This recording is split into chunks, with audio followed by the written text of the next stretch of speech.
আসসালামু আলাইকুম। আজকে আমরা দেখব নবম দশম শ্রেণীর জাবেদা মানে ষষ্ঠ অধ্যায়। আচ্ছা, সর্বপ্রথম আমরা জানি জাবেদা কাকে বলে। আচ্ছা, জাবেদা কাকে বলে? ব্যবসায়ের লেনদেনগুলো মানে যে ব্যবসায়ের যে আর্থিক লেনদেনগুলো করা হয় সেগুলোকে আমরা প্রথমে দুইটা ভাগ করি। একটা হচ্ছে ডেবিট, একটা হচ্ছে ক্রেডিট। তাহলে এই যে আমাদের ব্যবসায়ের লেনদেনগুলো দুইটা ভাগে ভাগ করি, একটা ডেবিট একটা ক্রেডিট। এই ডেবিট ক্রেডিট নির্ণয় করার পর সর্বপ্রথম যে বইতে লিপিবদ্ধ করা হয় তাকেই বলা হয় জাবেদা। জাবেদার ইংরেজি হচ্ছে জার্নাল। আচ্ছা, জাবেদার আরেকটা নাম আছে, সেটা হচ্ছে আপনার হিসাবের প্রাথমিক বই। জাবেদা কয় প্রকার? জাবেদা প্রথমত দুই প্রকার, একটা হচ্ছে বিশেষ জাবেদা, একটা হচ্ছে প্রকৃত জাবেদা। আমি আবারও বলছি, জাবেদা দুই প্রকার, একটা হচ্ছে বিশেষ জাবেদা, একটা হচ্ছে প্রকৃত জাবেদা।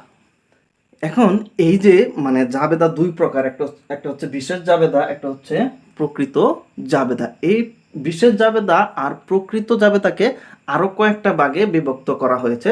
আচ্ছা, তাহলে আমরা সেগুলো দেখি। যে বিশেষ জাবেদাকে আরো কয়েকটা ভাগে ভাগ করা হয়েছে। আচ্ছা, প্রথম হচ্ছে ক্রয় জাবেদা। মানে আমরা বাকি মানে প্রতিষ্ঠান বাকিতে যে ক্রয়গুলা করে সে বাকিতে ক্রয় সংক্রান্ত লেনদেনগুলা আমরা ক্রয় জাবেদাতে লিপিবদ্ধ করি। এবং দ্বিতীয় হচ্ছে বিক্রয় জাবেদা। আচ্ছা, বিক্রয় জাবেদা কি? মানে আমরা মানে প্রতিষ্ঠান যখন বাকিতে কোনো কিছু বিক্রয় করে তখন তখন সেগুলো আমরা এই বিক্রয় জাবেদাতে লিপিবদ্ধ করি। আচ্ছা, হচ্ছে তার 3 নাম্বার হচ্ছে ক্রয় ফেরত জাবেদা। আচ্ছা, ক্রয় ফেরত জাবেদা কি?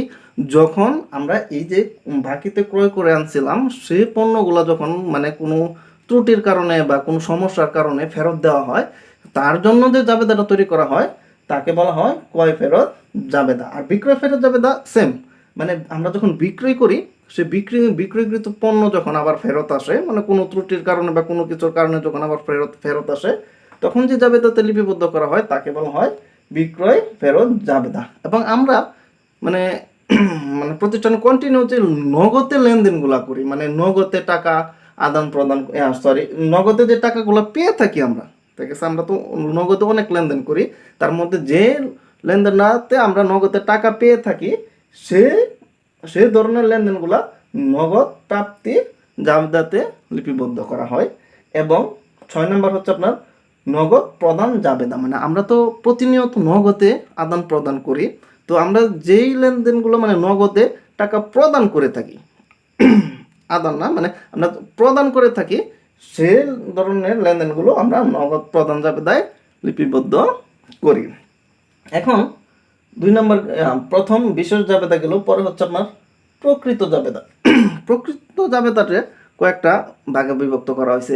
তো এই প্রকৃত জাবেদার মধ্যে সবচেয়ে ইম্পর্টেন্ট হচ্ছে আমার সাধারণ জাবেদা। মানে নবম দশম শ্রেণীতে যারা আছেন, মানে সব থেকে ইম্পর্টেন্ট হচ্ছে সাধারণ জাবেদা। বাকিগুলো ইম্পর্টেন্ট আছে, যে সংশোধনী জাবেদা, সমন্বয় জাবেদা, সমাপনী জাবেদা, প্রারম্ভিক জাবেদা। কিন্তু যারা নবম দশম আছেন তাদের জন্য সবচেয়ে ইম্পর্টেন্ট হচ্ছে আপনার সাধারণ জাবেদা। মূলত এই সাধারণ জাবেদা যখন আমরা আয়ত্তে নিয়ে আসতে পারবো, তারপর মানে পরবর্তী অধ্যায়গুলো আমাদের কাছে খুবই সহজ মনে হবে।